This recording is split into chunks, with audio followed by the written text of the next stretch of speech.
Walaikum assalam. Alhamdulillah, how's it going? Alhamdulillah. It's good to see you. Alhamdulillah. well. What you been up to? Nothing much. Just Man, I'm tired. oh, man, where'd you traveled this week, right? No, not this week. Trip's coming up, but just getting prepped for programs and stuff. Oh, it's fun. Alhamdulillah. Especially after class this week, a couple of emails came through that it's like so this is one email, right?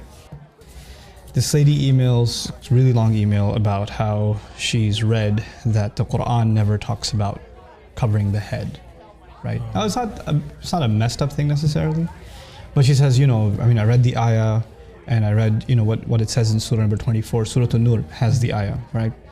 And it uses the word khimar, which is for veil. And I looked up the dictionary and it says things like a shawl or cover, so it never ever says anything about covering the head, right?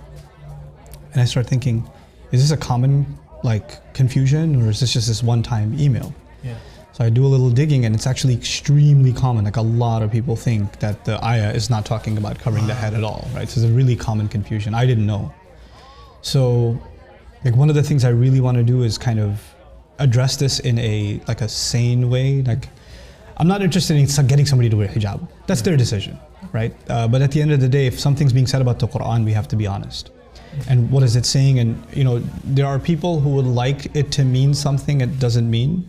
And then there are people who are genuinely, they just don't know any better and they're confused about the subject. And I'd like to assume that anybody who has this confusion, they just don't know any better, or whatever they read convinced them of this. I don't like to think that they're they mean evil, or they're trying to have an agenda. Have an agenda, or a misguided opinion or whatever.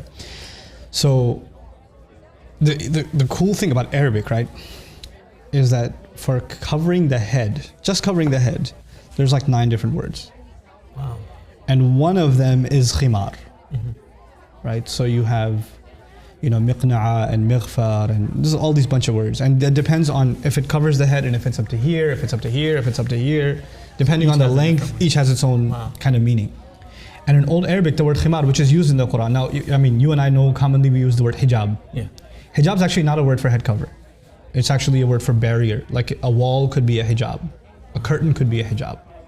Okay, so it just kind of got coined as hijab, but that's not the word in the Quran, nor the Arabs ever used it like that. Okay, so the word is khimar. And the cool thing about it is the word itself includes the meaning of covering the head. Like the head and then some.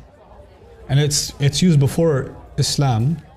The men used to have khimar too. One of the names for their turban, if it was extra long and it went down to almost middle of the belly, the men used to call it khimar too.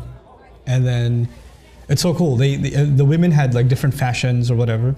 And one of the things the women before Islam used to do is they used to have this bandana type thing that they would tie in the back with their ponytails, and it would go to the middle of their back.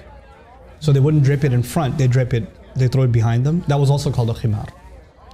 Now the Quran says they should take their khimar and throw it in front of them, before their chests.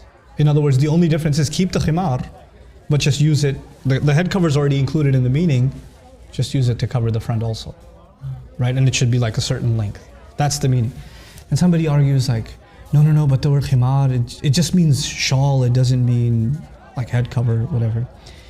It's really cool. Are you familiar with the word khamr? You know what that means? Is that alcohol? Alcohol, Yeah. wine. You know why it's called khamr? No. Because it messes with your head.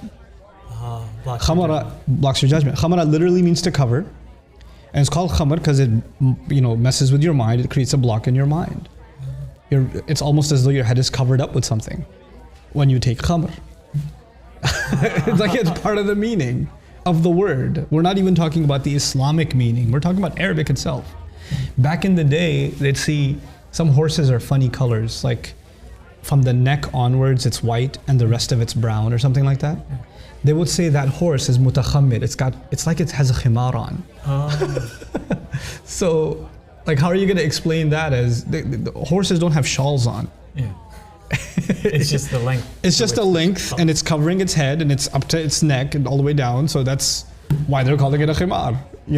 So it's already in the language, but it's so unfortunate that when they say, okay, they should draw their veils over their chest. That's what some translations say, draw the veils over the chest. Well, a veil could be a shawl, it could be any kind of cloth. And it doesn't really include head covering, right?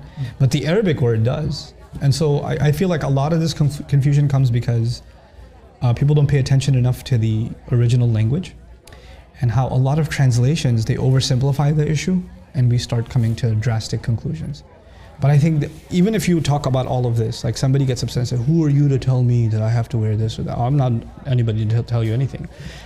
But what I'd like to, at least for people to know, is, okay, here's what the word is in the Quran and here's what it means and here's how we can understand it. If you think there's better evidence, if you think there's another meaning in Arabic, then maybe you should tell me about it. So, I don't know, maybe I should do a talk about that someday. Yeah. I'll see you next time, inshallah. Okay, inshallah. Take care. Assalamu alaikum.